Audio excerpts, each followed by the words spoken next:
ভাবি, এই দেখো তোমার জন্য আমি একটা কানের দুল এনেছি সোনার। দেখো তো তোমার পছন্দ হয় কিনা। এটা তো খুব সুন্দর। এটা আমার জন্য এনেছো? হ্যাঁ, এটা তোমার জন্যই এনেছি। তোর কি মাথা খারাপ হয়েছে? এত দামি গিফট ওর জন্য আনতে হয়?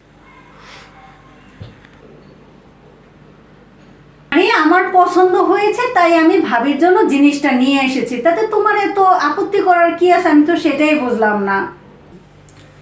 আরে ঠিক আছে, এত দামি গিফট আনার কি দরকার ছিল? আরে আপু, এগুলির কি দরকার ছিল? আমার কাছে তো এরকম আরো অনেক আছে। আরে ভাবি, কোনো ব্যাপার না। এমনিতেও তো সামনে তোমার বার্থডে, তাছাড়া আমার খুব পছন্দ হয়েছে জিনিসটা, তাই তোমার জন্য নিয়ে আসলাম। ঠিক আছে ঠিক আছে, যাও তোমার ননদের জন্য ভালো কিছু রান্না করে নিয়ে আসো, ও অনেক দূর থেকে আসছে। ঠিক আছে আপু, তুমি বসো, আমি তোমার জন্য খাবার তৈরি করে নিয়ে আসি। আরে ওর জন্য কি এত দামি গিফট আনতে হয়? আর ওর কাছে তো এমনি অনেক দামি দামি গিফট আছে। আরে যাওয়ার সময় ওর কাছ থেকে তুমি দামি দামি কিছু গিফট নিয়ে যাবে, ঠিক আছে?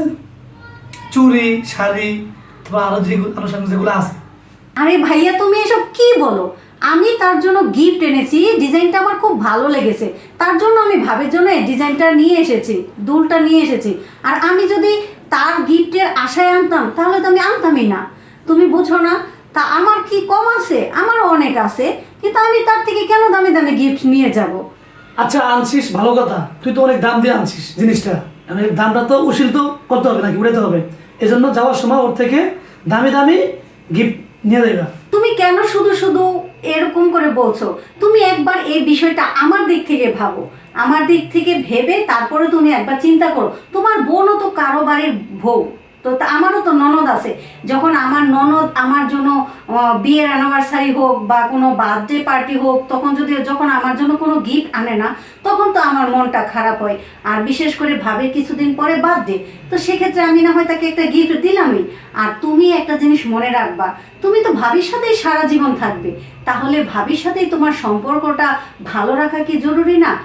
আমার হাজবেন্ড চাইলে তার বোনকে সব কিছু দিয়ে দিতে পারে, কিন্তু আমার আমার হাজবেন্ডের যে বোন, সে কিন্তু আমার জন্য একটা গিফটও আনে না হাতে করে, তখন কিন্তু আমার মনটা অনেক খারাপ হয়। আর সেই দিক থেকে ভেবে আমি কিন্তু আমার ভাবির জন্য এই গিফটটা নিয়ে আসছি।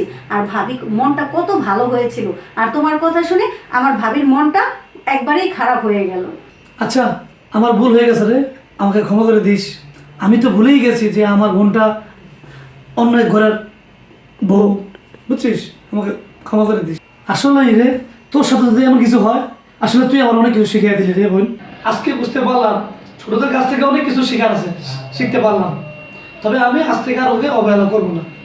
আচ্ছা আচ্ছা, ঠিক আছে, আর বলতে হবে না। এবার তুমি ভাবিকে ডাকো, একসাথে বসে জমিয়ে আড্ডা মারি। অনেক দিন ভাবির সাথে বসে একসাথে গল্প করা হয় না। যাও যাও, ভাবিকে ডাকো। বিথি, এই বিথি, এদিকে আসো। কি ব্যাপার? হ্যাঁ ভাবি, এদিকে আসো, বসো এখানে,